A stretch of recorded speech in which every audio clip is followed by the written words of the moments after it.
Community leaders offered condolences to the Mahdia families who mourn the loss of their loved ones. Details in this report.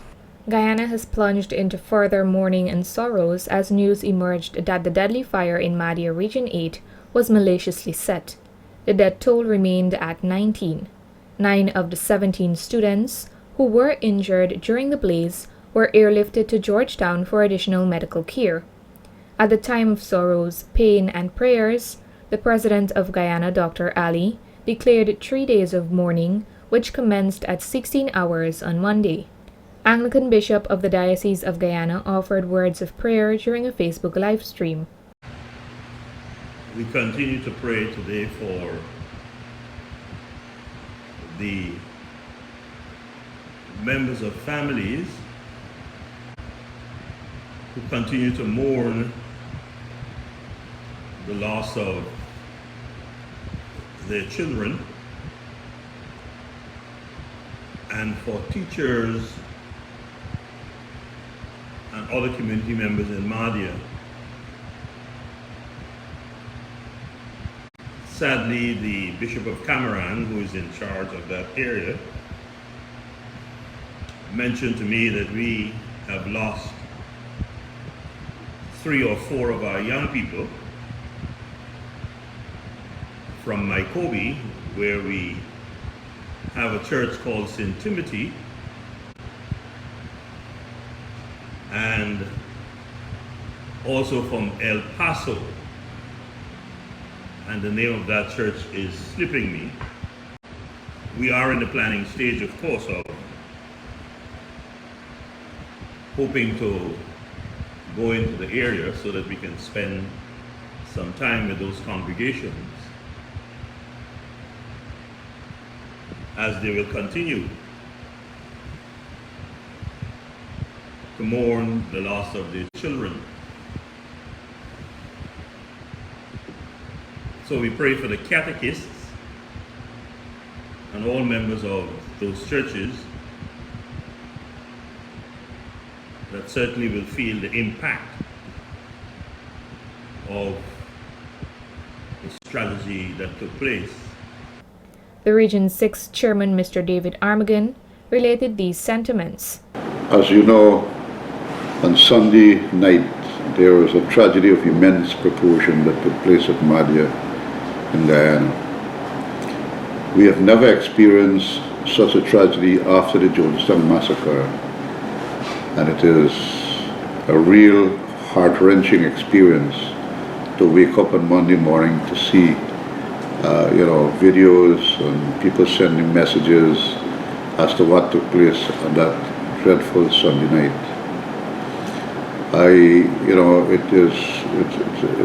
It's a suffering of immeasurable proportion to see people born in a building, burned to death basically, and 19 persons would have lost their life, 18 young girls and 1 young boy. And I could imagine the feelings of the parents and relatives of these children who would have lost their lives. I wish to take this opportunity on behalf of the regional administration, on behalf of myself and my family, to extend our deepest condolences and our heartfelt sympathy to the family, to the parents, to the family, to the relatives and friends of those persons who would have lost their lives. Our thoughts and our prayers are with them, and we trust that God will give them the courage to go through this difficult period that they obviously will have to go through to bear the kind of loss that they would have suffered in the Sunday night fire. And so we hope that such tragedy will not take place again ever in this country. I was surprised really that something of this nature would have happened at a dormitory where students, should be staying and quite happy to be there. But this is a real unfortunate incident, and one that, as I said, I hope that will never be repeated here in our country. So condolences to the parents, to the relatives, and to the friends of the deceased. I'm really sorry to see what has happened to these students. Mayor of New Amsterdam, Miss Winifred Haywood, offered condolences to the family. It is a sad time for all of us here in Guyana because of the passing of those secondary children in Madia. At this time, on behalf of the Mayor and Town Council, I would want to give my sister town, Madia, give them our heartfelt sympathy on the passing of those children. Particularly, I want to give my condolences to the parents, the relatives, their friends, also the government, the teachers who knew them. And I trust at this time that they will be strengthened. All of us will have to pray for the family so that they would be able to strengthen, they would be able to have the faith, the courage that they need in this dear time of loss. And we as a people, we need also to pray for them, because whatever would have happened, it could have happened at any area, any town, any part of the country.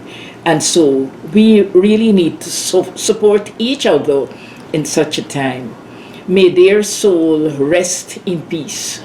To date, 6 autopsies have been conducted on the fire victims, and it was pronounced that the cause of death was due to inhalation of smoke and burns. Additionally, samples of 13 of the 19 bodies were sent to the Mount Sinai lab in New York, and the tests are expected to be back by Friday. This was necessary since the bodies of these victims were burnt beyond recognition. 17 of the survivors were evacuated to the Georgetown Hospital. It was reported that they are in stable but critical condition.